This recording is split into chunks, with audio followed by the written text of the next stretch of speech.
Most of us were taught to think of the brain as a biological hard drive, a place where data is stored and retrieved. But the bioplasma theory offers a radical paradigm shift in biological physics. It suggests that your brain is actually a sophisticated antenna tuned to receive and transmit information across a much broader field. Today, we'll explore how moving from a storage model to a transmission model changes everything we know about consciousness. The wet computer metaphor for the human brain is fundamentally flawed. Consider the efficiency paradox. Supercomputers guzzle megawatts of power, while the brain performs intuitive synthesis on a mere 20 watts. More critically, computational models fail to address the hard problem of consciousness. They can explain data processing, but they cannot account for qualia, the subjective inner life that separates a human from a philosophical zombie. Ultimately, our experience is far more than just biological code. Consider a radio. If you smash it, the music stops, but the radio didn't actually make the music.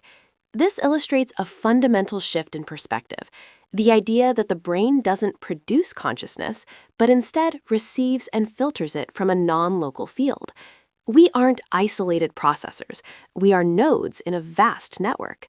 This even reframes mental health, viewing challenges like anxiety not as internal software errors, but as reception issues, static in our biological tuning.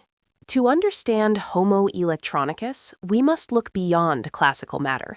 While traditional biology relies on slow, short-range chemical diffusion, bioplasma operates through free charges and long-range Coulomb forces.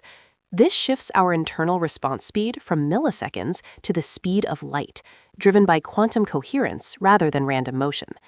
By utilizing the cell membrane as a capacitor and resonant cavity, the body maintains a unified, coherent network of ionized particles, effectively transforming the human system into a field-based electronic medium. Moving to the receiver, we explore microtubules as biological quantum computers. According to ORC-OR theory, these aren't just structural scaffolds, but a fiber optic network where tubulin dimers act as qubits.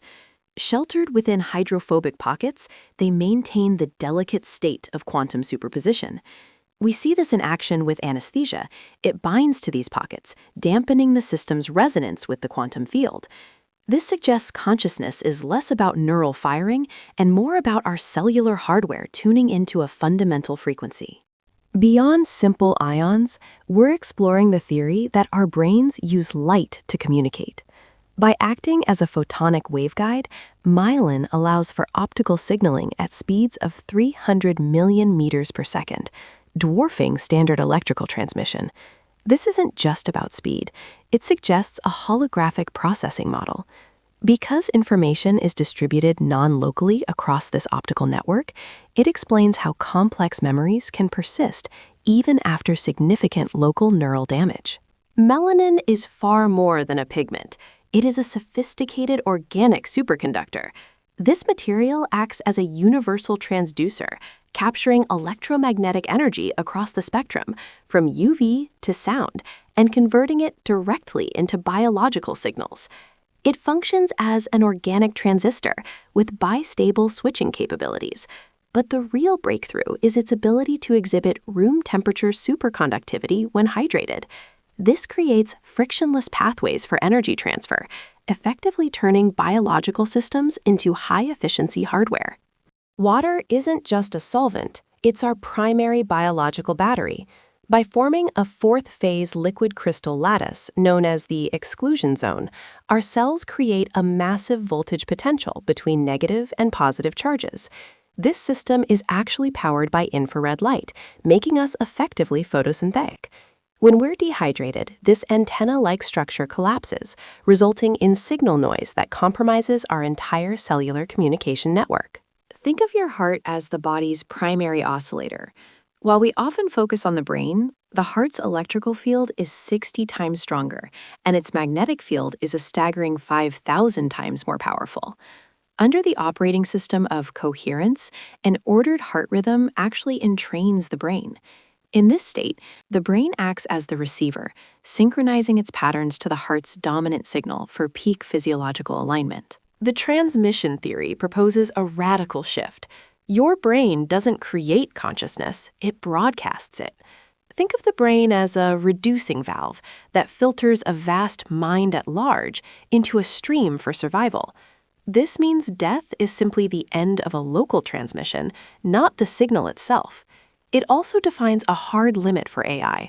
Silicon machines can mimic intelligence, but they lack the biological antenna necessary to truly. To achieve quantum hydration, we must build a liquid crystal lattice within our cells. This begins with vortexing to mimic natural water flow and break hydrogen bonds. We then add electrolytes for vital electrical conductivity. Incorporating vegetable juice provides living structured water, while healthy lipids form the essential membrane surface that powers our biological battery. This four-step protocol optimizes your internal environment for peak performance.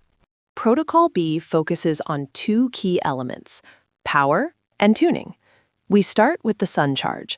Getting 10 to 20 minutes of morning sun allows infrared frequencies to expand the easy water layers in our cells, effectively increasing our body's electrical voltage.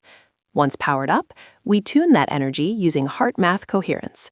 By shifting from a state of stress to gratitude, we stabilize our internal carrier wave, moving from chaotic incoherence to a smooth, rhythmic state of peak physiological performance. Protocol C focuses on directing internal flow through visual intention and acoustic resonance. First, we utilize liquid light visualization to leverage the observer effect. Imagine a golden light entering the crown, flushing entropy and stagnant particles out through the feet. We complement this with sound tuning. By treating the body as a natural resonator, we use humming or tuning forks to physically realign cellular microtubules, forcing the entire system back into a state of harmonic coherence. It's time for a paradigm shift. Stop processing and start tuning. We don't just compute, we connect. Consciousness is a fundamental field accessed through our own internal quantum machinery.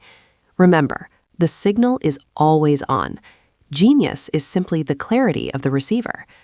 By optimizing our biological hardware and respecting our body's superconductivity, we transform ourselves into perfectly tuned instruments.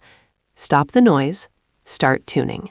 Consider for a moment that you are a highly sophisticated biological antenna.